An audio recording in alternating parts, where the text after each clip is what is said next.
Today, this afternoon, I will be giving 3 different topics. Actually, they are quite interrelated, all about the fundamental in safety. We look at the issue from the engineering perspective because, as you see here, I am from the Department of Civil and Environmental Engineering. So we look at the issue from the perspective of the road design. You know, for transportation, actually, there are 3 major elements. One is the road, the highway, engineering. The second one is the vehicle. And the last one is the human factor. I think Lecole have also invited another professor from Netherlands to talk about the human factor issue. So today, this lecture series, I will touch on this issue from the engineering perspective. Is this move?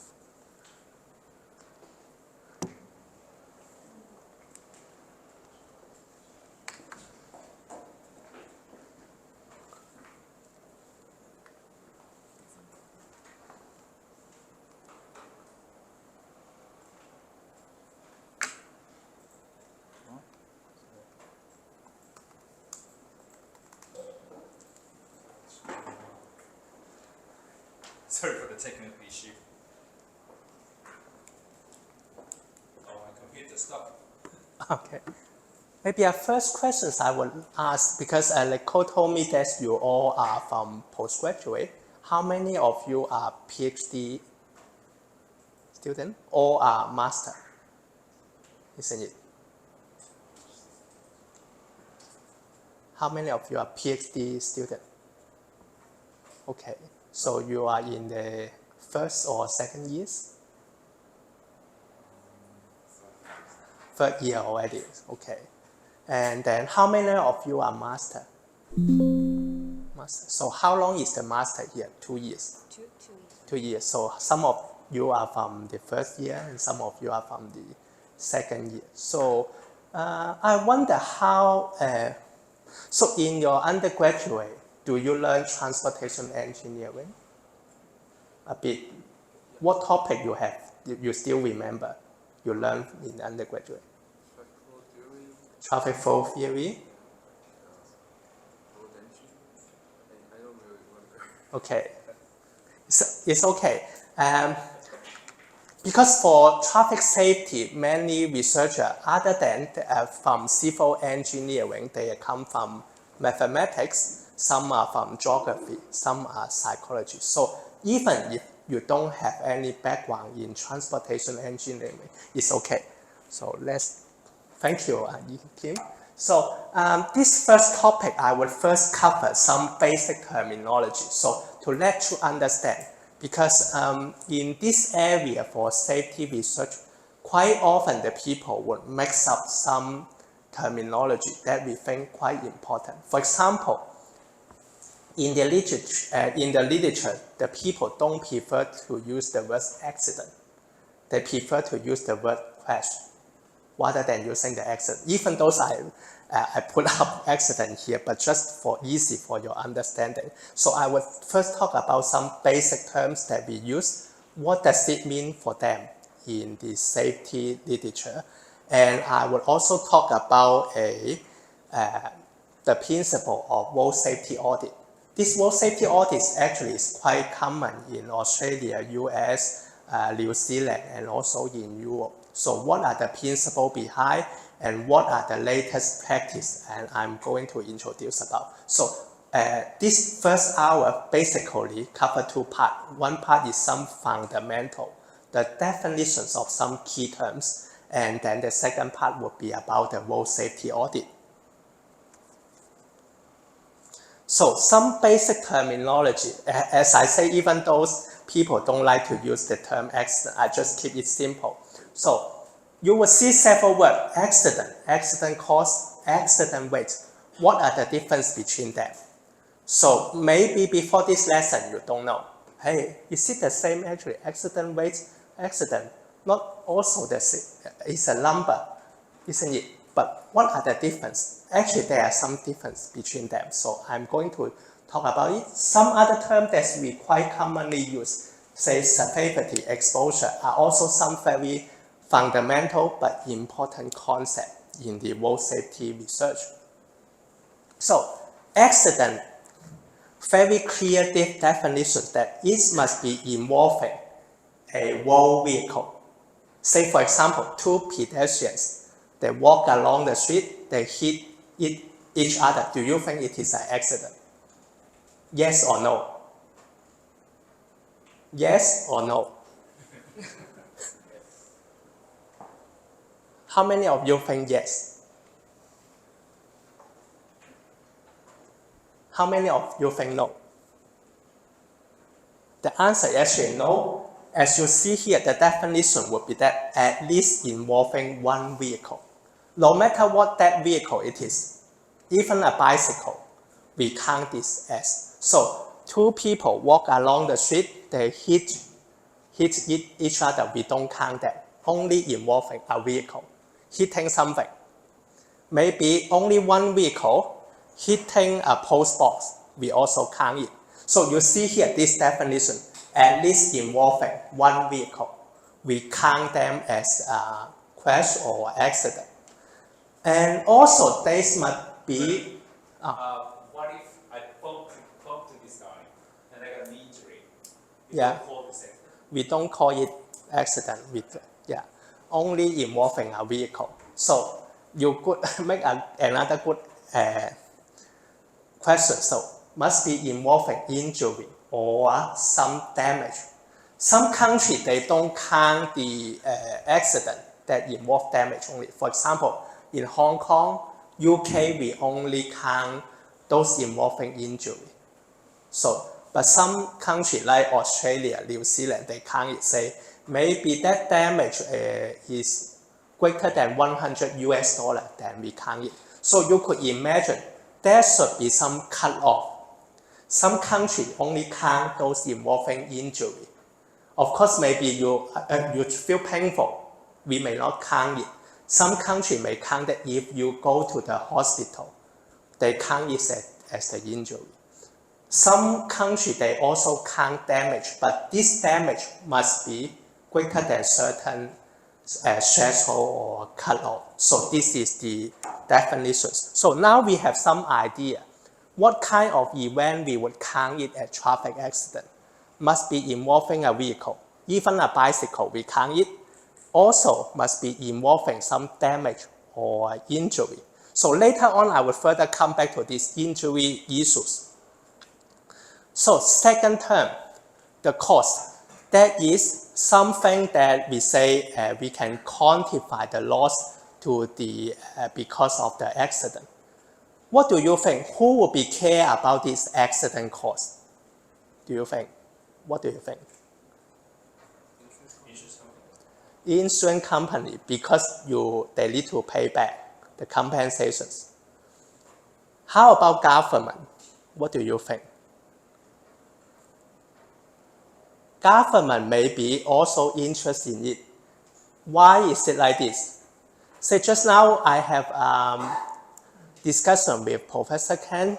They talk about, say, in Korea, we install many speed camera, isn't it? So, if you are a government officer, we install 1,000 speed camera around the country. It's very huge investment, isn't it? So, we need to evaluate whether such an investment of speed camera, is it worth to do so? Say, for example, we spend maybe 100 million to invest on this speed camera.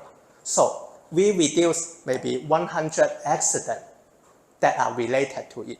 This 100 accidents that reduce is such a saving worth for, say, we invest that great amount for the speed camera. So accident cost, government would also be interested in it because they are the one who invest all those, say, infrastructure or traffic management scheme that are targeted to reduce the accident.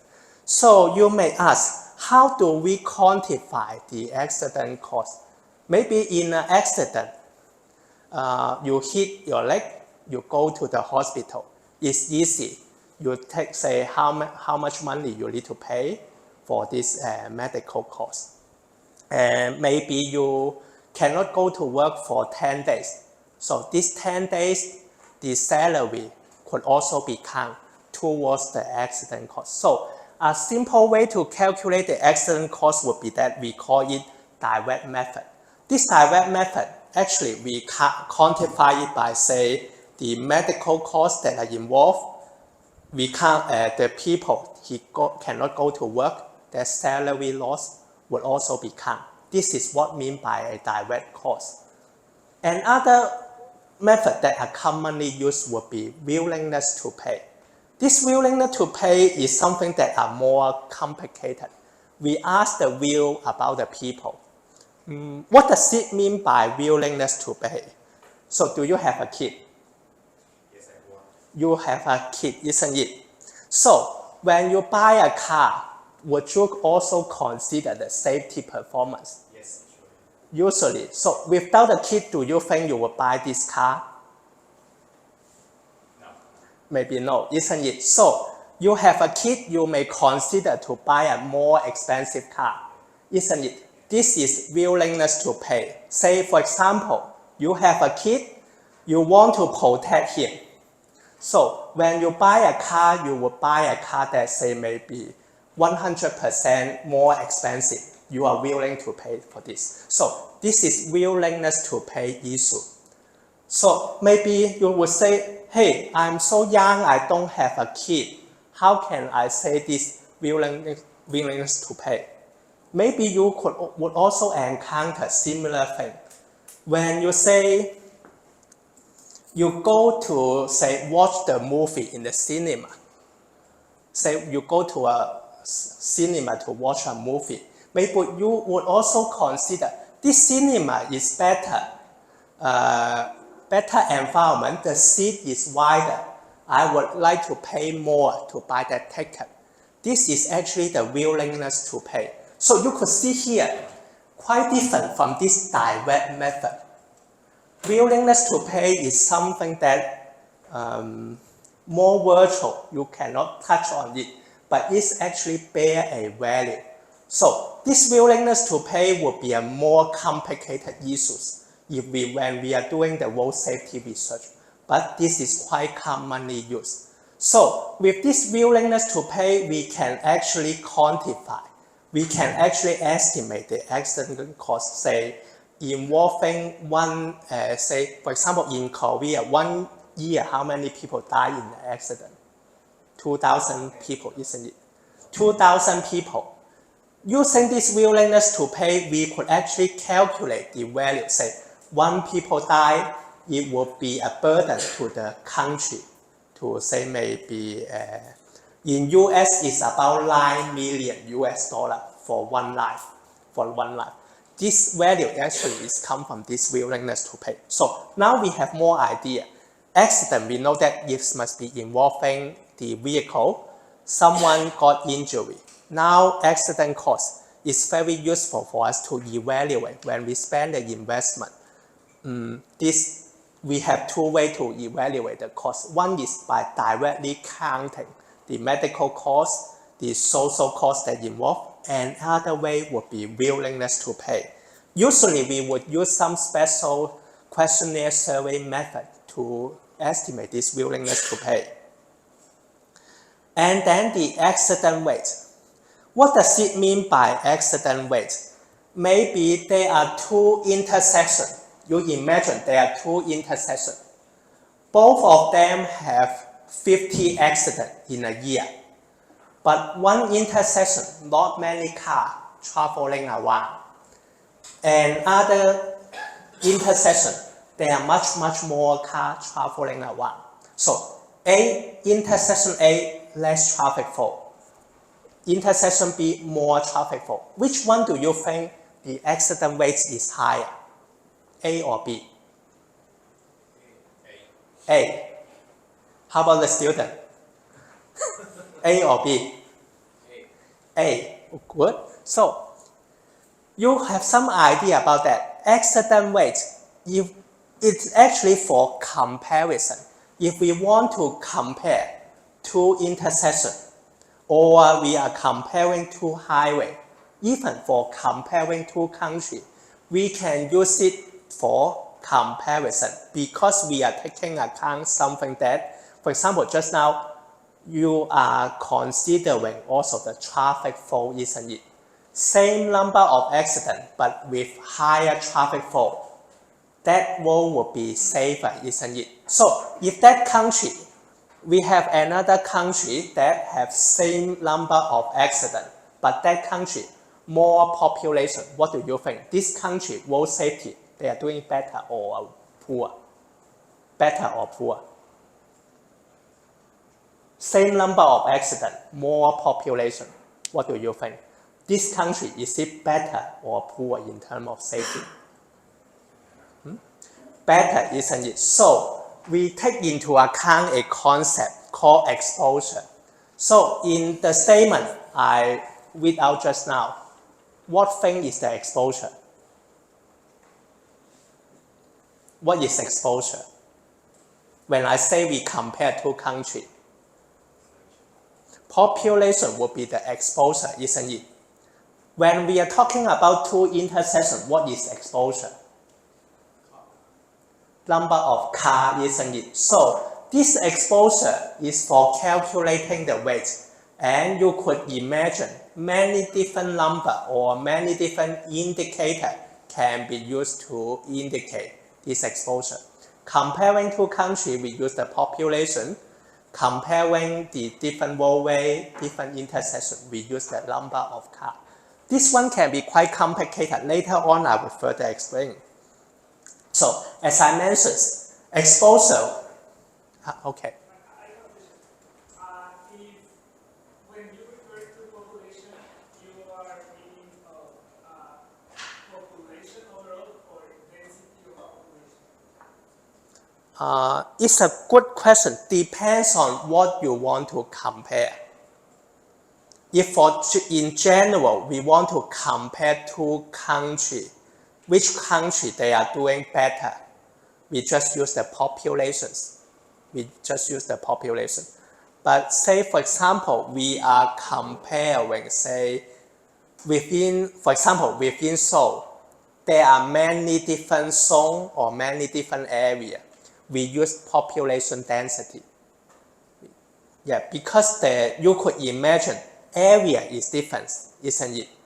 Within the different zone in a city, maybe the area is also different. We need to take into account this land area, then population density will be used. So later on, I will further explain this. So you could imagine exposure, we use it to estimate the accident rate.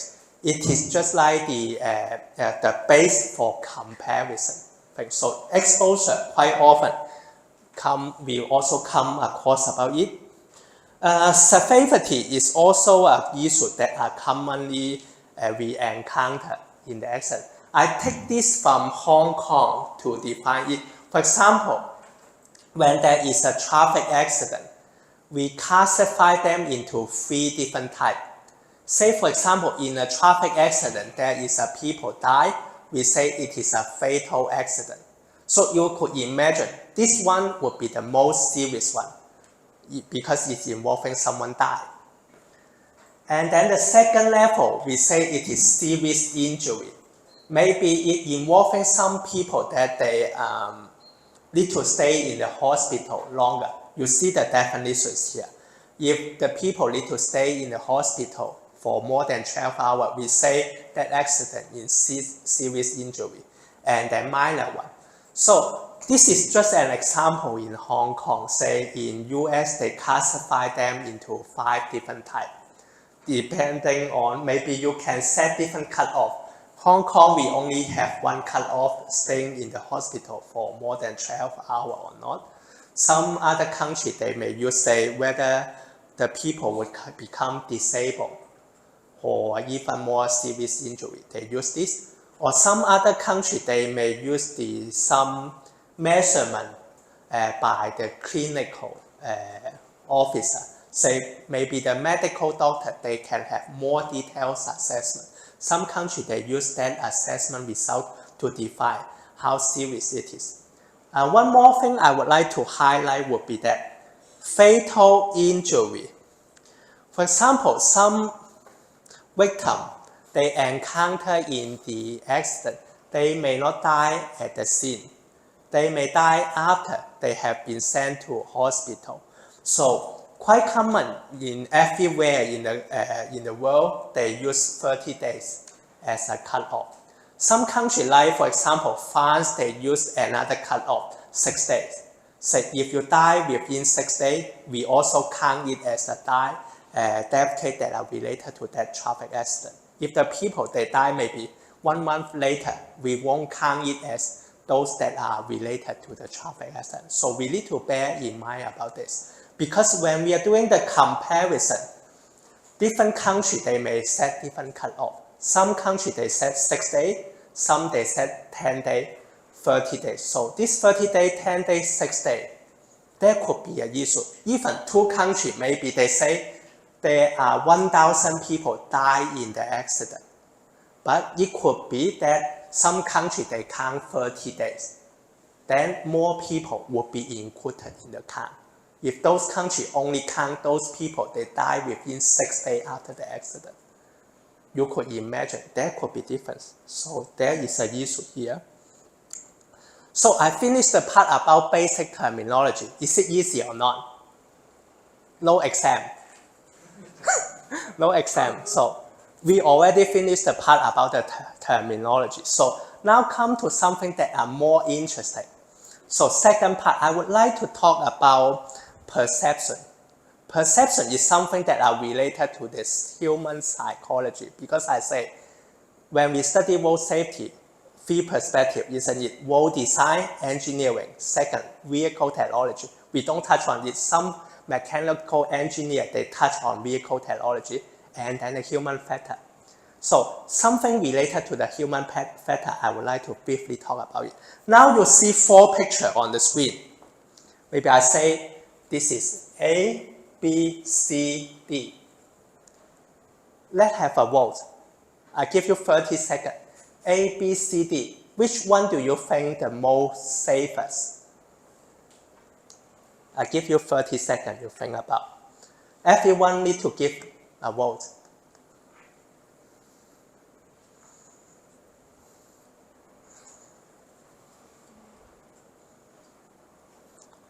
No model answer.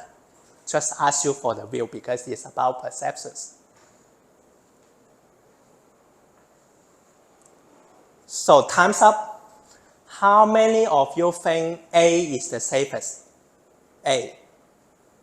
1, 2, 3, 4, 5, 6. Okay, thank you. I remember that.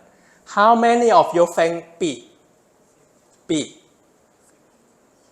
No? Okay, then C. More people, isn't it? For 13. So remaining, you vote D, isn't it? How many of you think D? Okay, D. Maybe I ask those who choose D first. What do you think? Why do you choose D other than A or B? A or B? But why do you choose D just now? Because I thought that separation between the roadside and road is quite well. Separation. So A, B don't have separation, isn't it? So you think D is better. But C also have separation. Why you didn't choose C? And also separation between the public transportation line and... Oh, okay. So more separation you think is more safer. And you think that public transport, they may be bigger and smooth things slowly, need to stop, so separate better. I remember someone choose A. I remember that you choose A, isn't it? I chose D. D. Who choose A? Someone here choose A, I remember. Why do you choose A?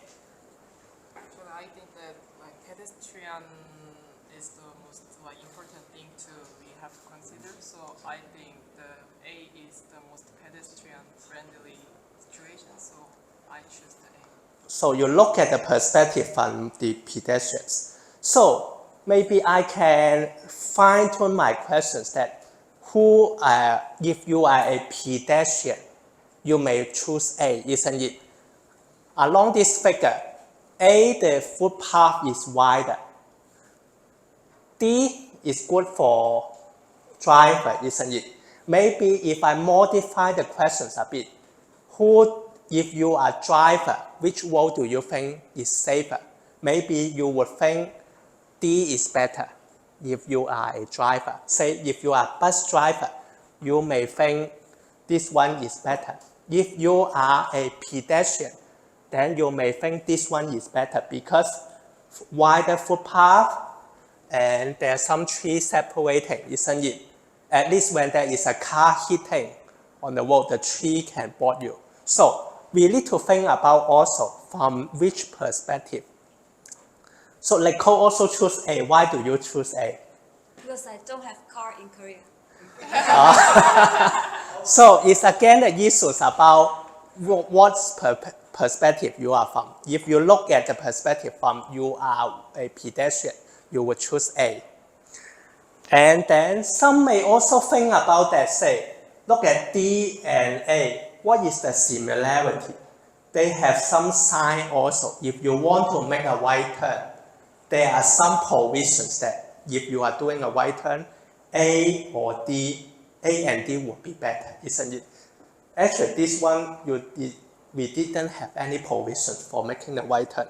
So this is something about the perception. Why I mentioned about this would be that it may not be consistent to the results if you look at the actual accident number. Just now we talked about the definitions. Accident, something that involves at least a vehicle.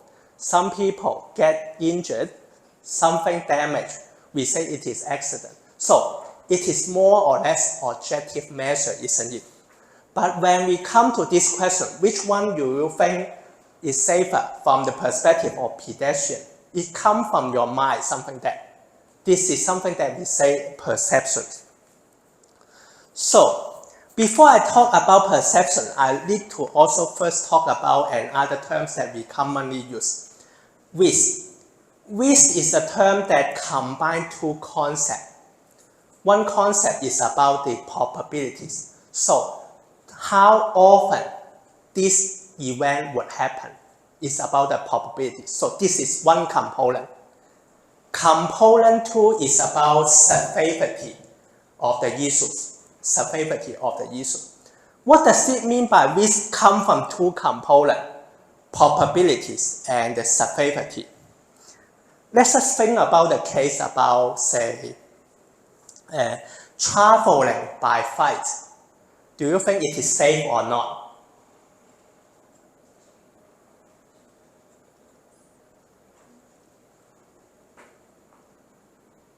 Do you think it's safe or not? In general, it's quite safe, isn't it? But say, for example, after a serious accident, maybe many news talk about that. What would you think? It's not quite safe, isn't it? So, if we look at the case like this, we see that for the accident that are involving the airplane, not often happen. Probability is very low. In general, very safe. Many million trips, only one accident, isn't it? But when that once happen, what is the consequence? Can be 100 people could die in one single event. So this is the issues about. Overall, the risk may not be high, but probabilities very low, consequence very high. Could you suggest any other example that are similar? Probabilities very low, consequence very high. Could you imagine anything in your daily life are similar?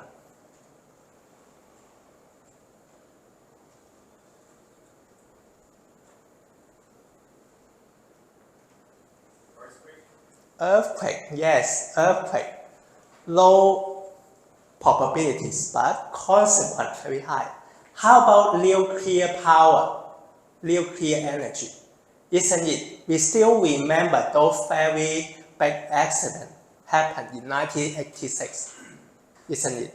That nuclear power plants, they have the explosion, whole city, many people die.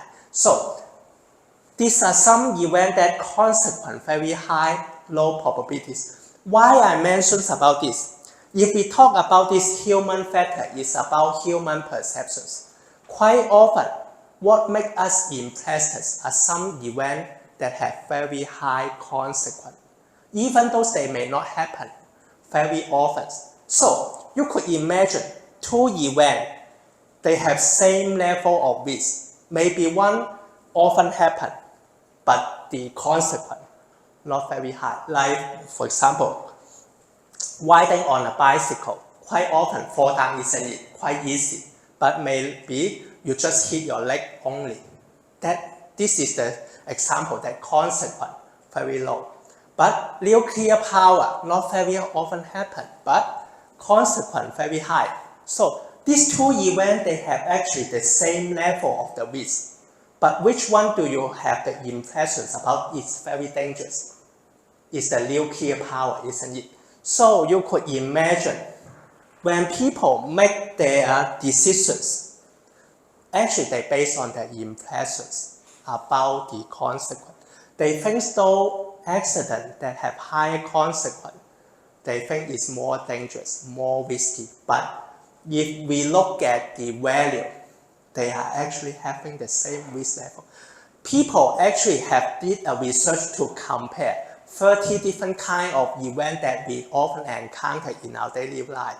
They find very interesting findings. Say, nuclear power actually objectively very low risk, but people would rate very high.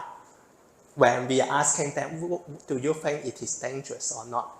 Something that we often encounter in our daily life, for example, we go to do the medical checkup. Quite often we use the X-ray, isn't it? People don't actually realize that the risk can be quite high. This is the issue about safety perception. Why I need to talk about this safety perception would be that because perception actually affect our behavior. Say for example, you come to the intersection, there is a red light.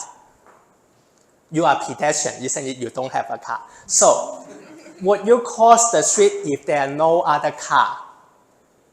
You may think that, it's safe, I can cross the street even there is a red light. So, this is something that about perception affecting your behavior. Maybe a car is coming. If that car that is coming is a bicycle, you will still consider cross the street, it is red light. But how about if it is a bus, would you cross the street? No. So it is something about the perception, isn't it? I think this issue is very risky, from the perception. So you see here, that is why I say actual and perceived risk. Actual risk is something that are objective, come from the statistic. Say in past 100 years, how often it happened. So for example, nuclear power, accident that are related to the flight, we have the actual statistic. We also have, say, each accident, how many people die. We can calculate the risk. But the issue would be that risk perception, when the general human, they make the decisions, they are actually not based on the actual risk. Maybe they don't have the data. I'm not a scientist, I'm not a professor, I don't know this statistic, isn't it? I just based on my imaginations. So, why this perception is important? Hey, Tony, you talk about engineering, why you talk about perception? Hey, I give you an example. An example would be that when there is a, say, intersection, just now you still remember the four picture, isn't it? Many of you choose A. Maybe objectively, there could be many accidents, but the people will still consider that intersection or that road is safe. Basically, it's about the perceptions issues. So, quite often, the government authority, they use this to advertise or make the campaign to educate the people about, hey, you need to behave safer on the road by, say, for example, this one may not be clear. So quite often in many countries, when they make the advertisement on the TV or media, they try to make some scenes that are very scary. Say the car damage very seriously to say warn the people that you need to drive safely. Quite often in Hong Kong or in many countries, when they do the advertisement, they do it like this. Maybe sometime you travel to some Southeast Asia country, you will also see that they put a car that was damaged in the middle of an intersection to warn you that, hey, you need to drive safer. Basically, this is about the safety perceptions issues. Oh, why I put up this? Do you all know what it is, this one? It is a zebra crossing, we call in Hong Kong or UK, this is a zebra crossing. So at this kind of crossing, the pedestrian, they actually have the priority. So if there is a pedestrian standing on the roadside, the vehicle actually need to stop and give way to the pedestrian. This is what mean by a zebra crossing. Why I mentioned about this would be that from the perspective of the pedestrian, they think that this kind of crossing is very safe because they know that they have the priority. Usually what they do would be that even when they see a car coming, they would just cross the street because they think that they have the priority. It's about the perception. But the issues would be that the actual number of accidents at this kind of crossing are quite high. So here in this example, I want to mention that there could be discrepancy between the safety perception and the actual safety. For example, zebra crossing, from the perspective of pedestrian, they think it is safe, but in the actual situations, the number of accidents are actually quite high. This one also, say the advertisement, when we do the education, we try to make some very scary scene to warn the people about that. So we think that a traffic accident is not a good thing. But what is the consequence would be that we try to educate the people, and in the long term, the accident number can actually be reduced. So mathematically, it's like something like this. Say for example, the one on the top here, we put some very scary advertisement on the television. What is the thing that we want to achieve? We want to warn the people that, hey, the road is not safe. The road is not safe. And then the people, they would behave better. So depending on what kind of advertisement you put, say maybe about drink driving, about speeding, and we will find that later on, the accident actually reduced. So if the accident actual risks are on this side, that means that overall, objectively, the number of accidents and severity would reduce. So perceptions and the actual risk, they move in two different opposite directions. The same also for zebra crossing. Zebra crossing would be that the people may think that the risks are very low.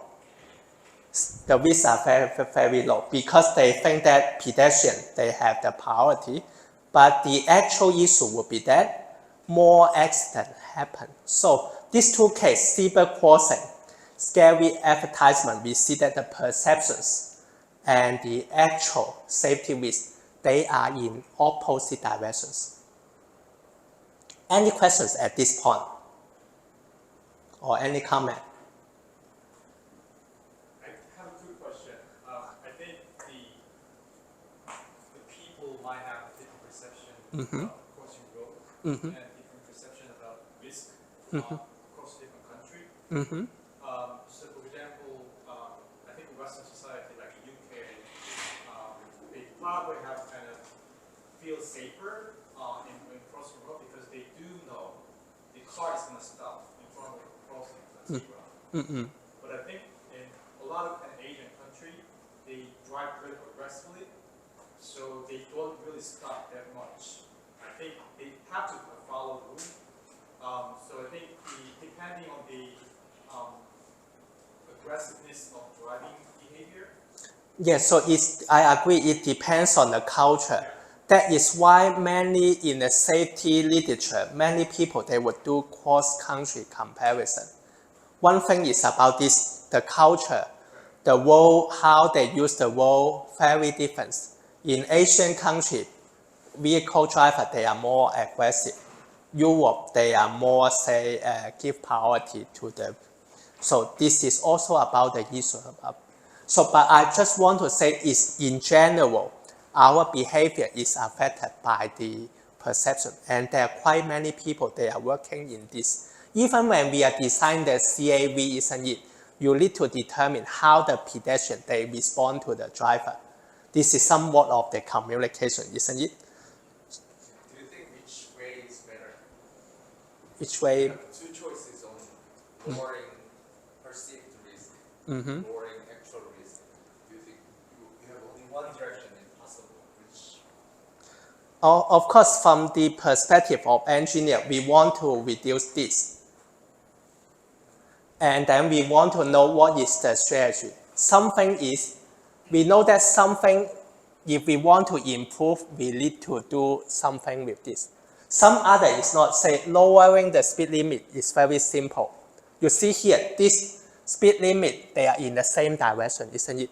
But you ask a very good question. Our objective as an engineer or government official, we look at it. So this one is just like a strategy. This issue may be advertisement. We know that if we want to reduce, we need to make the people feel scary. Speed limit may be another story. So the issue will be something like this. So now I move on to the second part, road safety audit. So still have 10 minutes, so I try to finish it. Road safety audit, something very simple. When we talk about accident, it's something that already happened, isn't it? We call it quite a reactive action. Say, there is an intersection, many accidents. Then we do something, say install a speed camera to improve it. It is a reactive thing. Road safety audit is different. It's something that we say active safety from the government or political perspective. Something accident before it happened, we already can avoid it. This is a more active way that when we say road safety audit. So you see here, road safety audit, two kinds of applications, or all, it covers all. Some road that already exist, we do some road safety audit to see what we can, how we can improve it. Some road still in the planning or construction, we could already do road safety beforehand. And here, another important issue would be that road safety audit involves many different professionals. So traditional road safety inspection, maybe it only involves police, engineer, but in road safety audit is also involve many different professionals, even including the urban planner, maybe psychology, or even include the driver association. In some countries, they may be taxi driver or some commercial driver, they have the association. Or it also involves the community representative. Say you want to do something within a residential area, maybe that residential area, they have some representative. This is what I mean by they are some multidisciplinary team.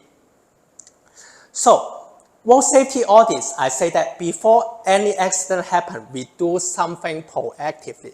This is the basic definitions. We try to identify something beforehand and do the improvement for everyone. So we say that mainly is deal with something before accident already realized, we identify the safety issues. So later on, I will show you an example in US to illustrate this case. So it can be used in many different development stages, even for a highway. Before it opened to the public, we could also do the road safety audit.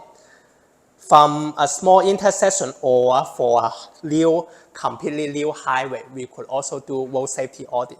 Nowadays in Hong Kong, in recent years, they also implement a law that every single road infrastructure development, they need to do the road safety audit. So compare between them, many countries, they still using this safety review. In Australia, New Zealand, European countries, they already adopt this road safety audit. Come from a team that are independent from the developing team, multidisciplinary, involve even more than the police or the engineer.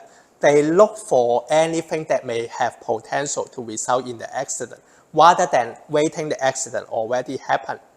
Maybe I showed you a video in United States to see what does it mean by before something happened, they already do this.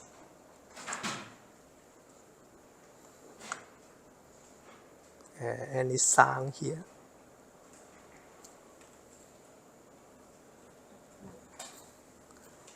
Can I play the sound with this?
Certainly can't.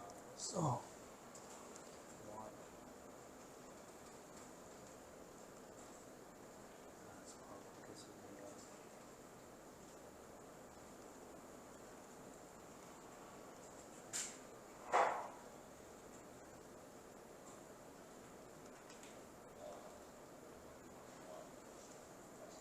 Very small, I think the speaker comes from there. oh, okay.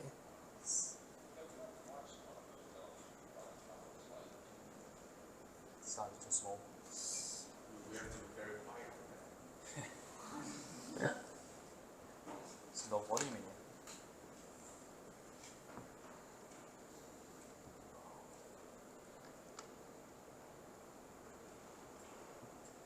You're going to be very quiet. Yeah, it's a case in United States how they do the road safety audit. It is an intersection in the rural area. They find that there are some issues, safety issues about that. So it's talk about the process of this road safety audit.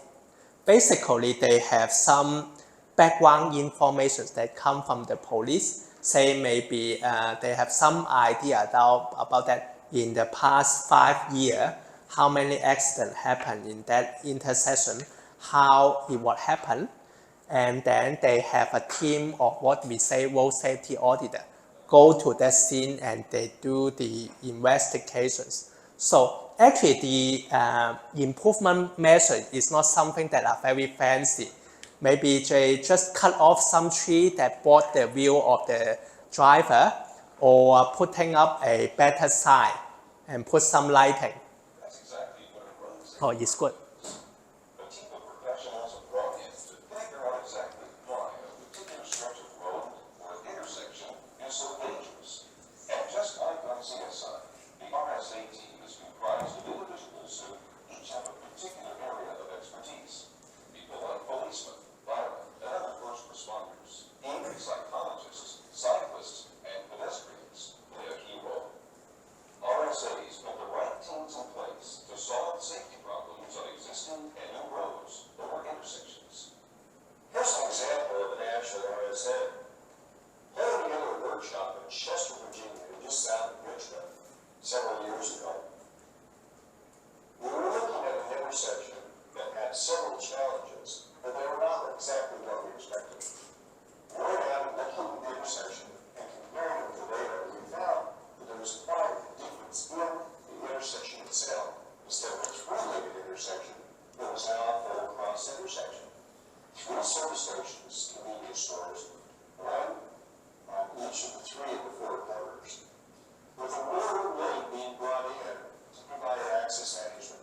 station.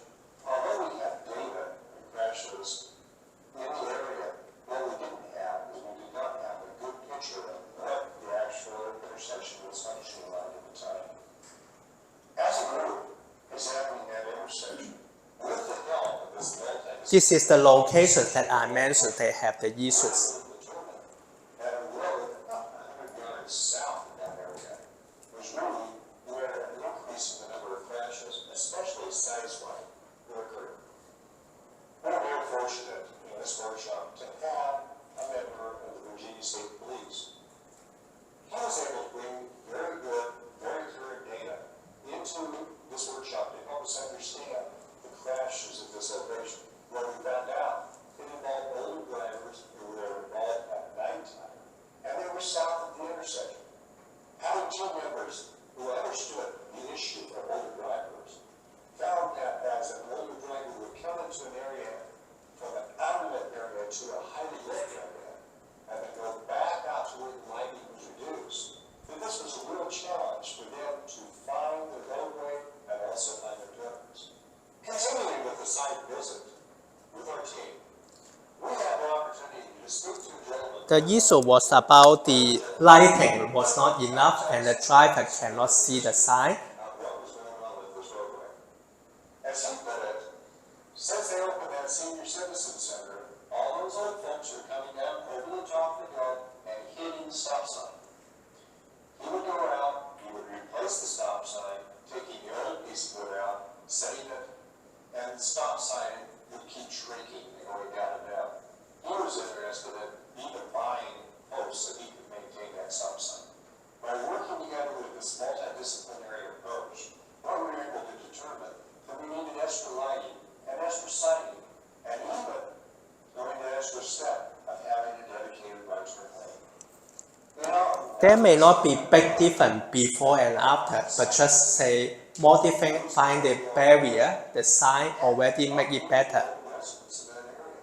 That's the beauty of RSAs. An multi-disciplinary approach with independent team members are able to find enhancements for safety on roadways. So basically what I want to show in this video was that officer, they mentioned that accident data did not provide them enough data. That was traditional way how the police they do the review. For road safety audit, they go to the sites and look at whether there is any issue. Usually those issues are something that are related to the human factor, like the driver, they do not have enough lighting and could not see the sign, or at that part, they put up the sign at correct location, but it's dropped down. So some simple measures can already fix the safety issues. So road safety audit is about something that they solve the issues very locally, maybe using some very simple method, putting up the sign, making better lighting can already resolve the issues. So this line I just want to skip it because it just mentions about the procedure that maybe we are not in interest. It just mentioned that it involved, because it involved a team that involved many different professionals, urban planner, geography, even psychology or some driver association. So they need to have meeting before they go out to do the investigation, and they sit down together to look at some background information, say some accident record. They also look at the drawing plan before they go out to do the survey. So these are the procedure. This is before they do the investigation, they do the meeting. And then this, in the middle part, the core part will be doing the site investigation. So in lecture 2, I will further talk about this site investigation. When we do this examination, other than looking at the accident, there are some other data that are quite useful when we are doing this kind of evaluation. I will further talk about this in my second lecture. Something about selecting the team, they should be independent from the design team or independent from the police that look at. Background information, as I mentioned, should be some drawing, some accident record. They have their meeting and then look at the document before they go to the site. This is the core part. So this is what I mentioned. In lecture 2, I will talk about this site investigation, what we usually do, say what kind of data we also usually collect to supplement the accident data that could help us to investigate the safety issues also. And then this is something related to the risk. We could also evaluate if there is any hazards, how often it would result in an accident, and if there is accident, would it result in a very serious accident or not very serious accident. So this matrix or this table is something about the risk calculation. That is what I mentioned. We combine how often this accident happened and where it happened, whether it's something that are serious or not. So you could imagine if it is a road safety issue that it will result in many accidents and those accidents are fatal, we will deal with those issues first. So in an intersection, maybe there could be 10 hazards or 10 issues. These 10 hazards, we put them into the matrix. So if those hazards are located in this red or orange region, we deal with that first. So this is how we apply this risk estimation thing. Report writing and then follow up. I think this is all about the road safety audits. So last part, some last word before I end this, maybe about 2 minutes I end this lecture. So cost effectiveness, as I mentioned in the beginning, you still remember I talked about accident cost, isn't it? Two methods, direct method, we calculate the medical cost, number of days we cannot go to work, but another common method is willingness to pay issue. So this willingness to pay, why we need to calculate this accident cost? Basically, is this cost effectiveness. Say that intersection, we can reduce 10 accidents. So this 10 accidents, if we have the estimate about the cost, then we could know how much money we can save because of the accident that we avoid, and then we can justify whether, say, I ask the government to give me some money to invest on this road to improve, whether it's worth or not. So if the accident cost that can be saved is greater than what we put down, then it would be worth to do so. This is the issue about this cost effectiveness, very simple. So benefit, we know that if we can reduce the accident, especially fatal accidents, serious accidents, if we can avoid them, it would be very good. Sometimes with the road safety audit, because I say before a road open to the public, we could already do the road safety audit. Usually we look at the road design, look at the visibility issues that are related to the human factor thing and multidisciplinary. So this is all about this lecture 1. Any questions for this? Oh, okay. For the safety audit, to identify those sites, you did all the quantitative analysis. Yeah. So based on your experience, which part is more important for the quantitative evaluation you conducted or the qualitative evaluation by the team? When you go looking at the same site, in some cases, there are not that many lighting accidents. When the team goes out to the site, the lighting condition is not good. And the quantitative outcomes is different from qualitative outcomes. So in such cases, which one do you put more importance? So I can understand your concern. This is something that comes from 2 different stages. The first stage is how we pick up this location. How we pick up this location, it depends on the quantitative one. In lecture 2, I will talk about how we pick up this location. But when we already pick up this location, maybe we rely on the qualitative way. So both we would be relying on. Quantitative is help us to pick up the locations that we see there, because there are maybe more than 1,000 intersections. We could not do all. So how can we pick up the 10 most dangerous? Then we rely on the quantitative. After we pick up these 10, each individual one, we look at it with qualitative. And quite often we don't have enough accident data to look at. Maybe one intersection in a year, only 5, we can't see any pattern. Then this is why we rely on qualitative way and other what we say surrogate measure. I will cover this in lecture 2. That is why in this lecture 1, I first cover something that basic.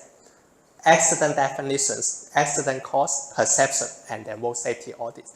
And then I will go further in deep in lecture 2. Yes. Thank you for the wonderful lecture. It's very clear, and I think we covered a lot of different issues. My question is actually regarding the audits. Yeah. I think there are a lot of different intersections depending on different locations, different spatial configurations, for density, buildings, everything. So is there any kind of different, I'll say, method being used to evaluate the accident in urban areas versus rural area, or high density or low density area? So depending on the location, is there any different matrix? Yes, it is the issue, something that we call safety performance function. And in United States, they have a highway safety manual, and for different kind of road, rural, urban road intersection, they have different safety performance function. This safety performance function, they calibrate it and use this function. Say you input something like the traffic flow, then we can have the prediction estimations about the accident. This is the come from something that safety performance. And you are correct, for different kind of the road, they have different functions for that. Yeah. What about Hong Kong? I mean, it's a high density area. So do they have, how do they kind of, I would say, develop these kind of audit bases to evaluate crashes in different intersections of Hong Kong? They do it on an individual project base. Say if you want to do a development, we do a traffic impact assessment, something like this. Say together with that traffic impact assessment, the engineer, they are required to do a safety audit also. So you could imagine it's a project base, not for this investigation phase. Yeah. Thank you very much. Any other questions?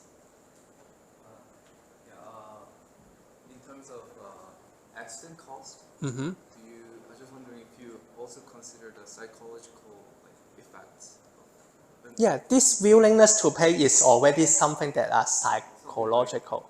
like people getting afraid of coming out to the road or so, those kind of things. Yeah, it's about the perceptions. It's about the So perception. included in the willingness of Yeah, this willingness to pay or this kind of study is a very large scale study. They say maybe every several years they do a very large scale survey and ask the citizen in that country to ask them to value. Yeah.